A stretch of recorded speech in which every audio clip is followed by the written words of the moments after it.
Hi,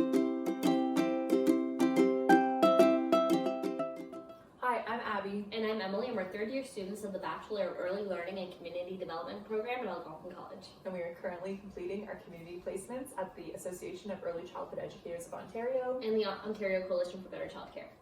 Emily and I are working on a project to better understand the student perspective in the early learning sector and also how to support students. But when Emily and I first started our placements, we really didn't know a lot about how to engage students in advocacy to drive change. Nope. We recently just got our first batch of responses back from our survey that we launched, and I think we were both a little bit surprised to see some of the answers in there. A lot of the students, who many of them are in their second year, were saying that even though they're learning about the sector through their ECE or other similar program, they felt like they needed more training in order to feel successful in the field. Yeah, I heard from a lot of students entering either their graduating year or their second year that they really didn't have like a set direction. They really didn't know their path and kind of were feeling unsupported in their journeys. And it reminded me of our friend who was graduating from ECE just a couple years ago. Yeah, I know what you're talking about. Yeah, and she was explaining how, she had done her placement online, and so she didn't feel like she had the training or the knowledge or the know-how to be able to enter the sector, and she felt really unsupported when she entered. Yeah, she was saying like she was, kind of beating herself up because she felt like she didn't know what to do and she didn't have anyone that she could turn to for advice, and she felt generally like unsupported. Yeah, and recently I was actually chatting with her. She mentioned to me that she's back in school. She's pursuing other educational opportunities outside the sector. She just didn't feel like she had a place in the sector anymore, which it is really sad. But I just can't imagine how she must have felt like so isolated and that's so unsupported. And nothing's worse than when you feel like you don't belong. No, and like on that topic, it makes me think about how the government's pushing people to participate in these accelerated education programs in like early childhood education, and like that's great, but at the same time I'm always hearing about how people do their ECE and then leave. Yeah, and we've heard that from our respondents on our survey. A large number of them said that they were going to be either exiting the sector altogether or pursuing further education outside the sector. Yeah, and it's disappointing because these people got a high quality education and they're using that valuable knowledge probably in the private sector, and it's unfortunate because we need more high quality educators to lead these high quality early childhood initiatives. Yeah, but honestly, I'm not super surprised. No. Students know about the workforce crisis. They know about the poor wages, the poor working conditions. They know about the lack of support, the mental and physical strain on educators every day. I'm not super it's understandable why they wouldn't want to put themselves through that. Like just the other day, I was having a conversation with my uncle. Oh no. And he was saying, "Oh, you're not just going to be another daycare teacher, are you?"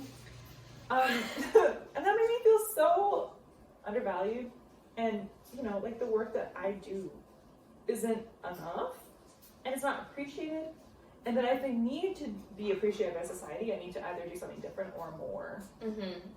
I'm sorry that happened to you.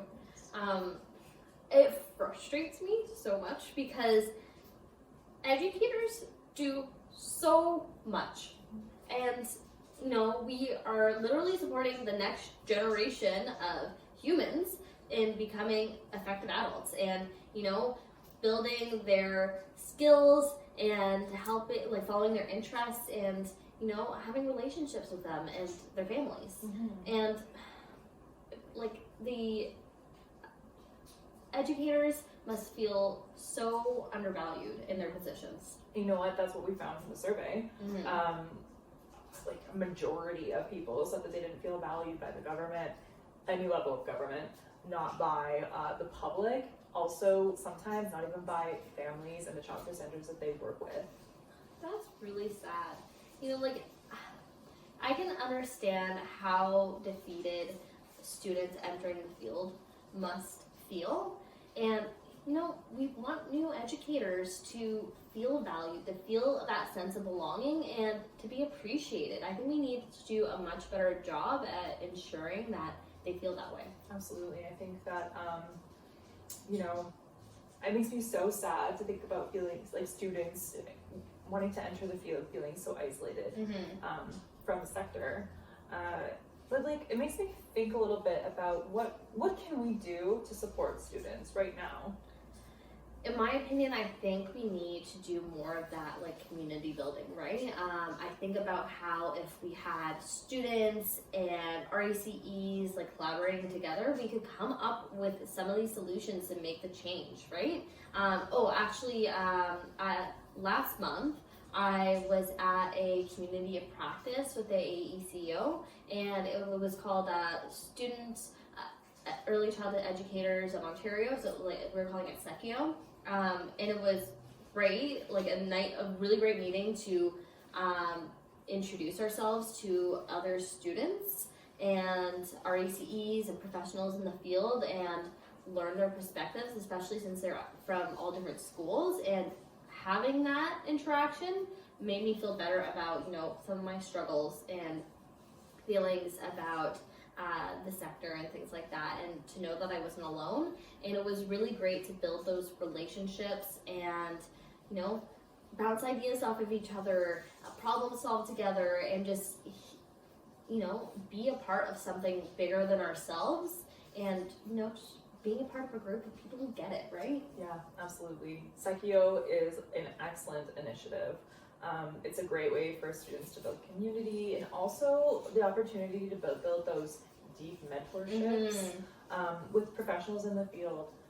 Actually, could we share the link? Yeah, absolutely. So we'll share the link to AECEO and also include some other resources for learning how to advocate, just for yourself, for other educators in the field, and of course for children and families that we work with.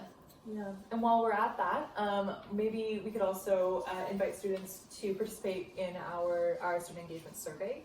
The more responses we have, the greater impact we can cultivate to push change. I'm so excited to see that initiative grow, and, you know, and grow by engaging students like you. Yeah, thank you so much, Emily, for chatting with me today. I am very excited to see how this goes, and I hope that this video can reach, you know, students who want to be the change that they see in the world, and perhaps even we can encourage some students to participate in some more advocacy activities. Yeah, and I just want to finish up by saying your voice, it matters. You know, and participating in events such as like communities of practice like AECEO, advocacy events and activities, as well as completing our survey, they all affect change, and they all lead to a future that you as a future ECE want to see in the world, and it affects the entire future of the profession as well. Thank you.